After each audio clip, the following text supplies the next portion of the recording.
सुकमा और बीजापुर जिले के सीमा में बसे गांव टेकलगुडेम में पुलिस और नक्सलियों के बीच जमकर मुठभेड़ हुई है। इस मुठभेड़ में 3 जवान शहीद और 14 जवान घायल हो गए हैं। घायल जवानों को बेहतर उपचार के लिए हेलीकॉप्टर से रायपुर भेजा गया है। दरअसल छत्तीसगढ़ में सरकार बदलने के बाद से ही फोर्स माओवादियों पर लगातार प्रहार कर रही है। भाजपा सरकार ने सत्ता में आने से पहले ही दावा किया था कि यदि उनकी सरकार बनती है तो माओवादियों के खिलाफ सख्त कदम उठाए जाएंगे और जल्द ही उन्हें बस्तर से खत्म कर दिया जाएगा।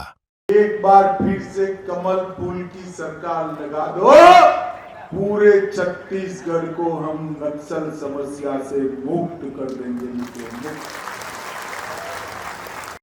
इसी दावे को मूर्त रूप देने के उद्देश्य से सरकार लगातार बस्तर के उन इलाकों में कैंप की स्थापना कर रही है जिसे माओवादियों के आधार इलाका माना जाता रहा है।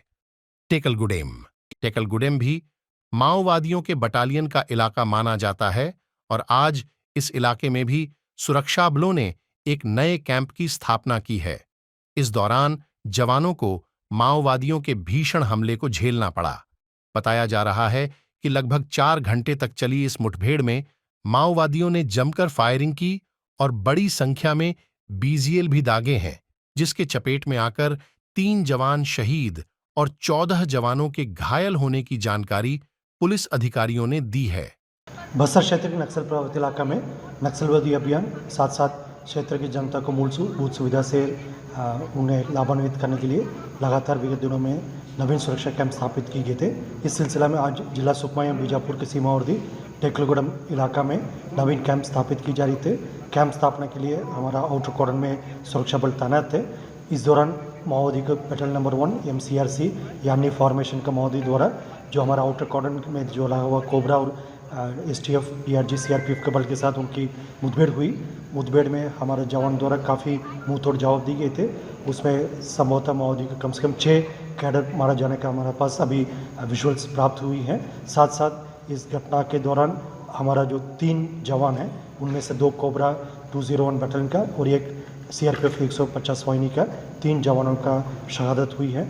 उन्होंने काफ़ी बहादुरी से इस मुठभेड़ में लड़ाई लड़ा, लेकिन दुर्भाग्यवश तीनों घायल हुआ और घायल के पश्चात उन्होंने स्पॉट में उनका शहादत भी हो गए थे।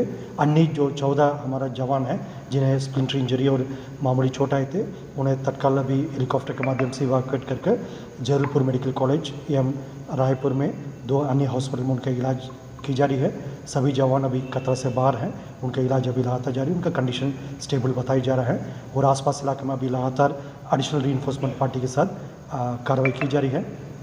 2021 में उसी टेकलगुडेम में तब एक अभियान के लिए हमारे सुरक्षा बल गए थे, उसमें हमको काफ़ी बड़ी क्षति हुई थी।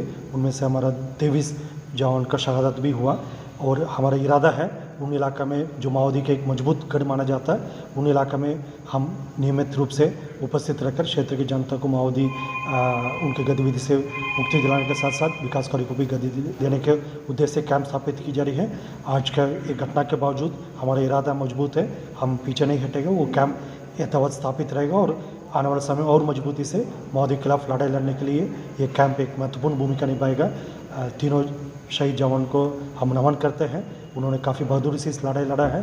जनता के हित में जो हमारा सभी कैंप स्थापित की जा रही है उसमें हमारा पूर्व में भी काफ़ी नुकसान हुआ, लेकिन आज जो घटनाक्रम हुआ उसमें हमारा सभी जवान ने काफ़ी बहादुरी से लड़ाई लड़ा है और हम उनके ऊपर गर्व है।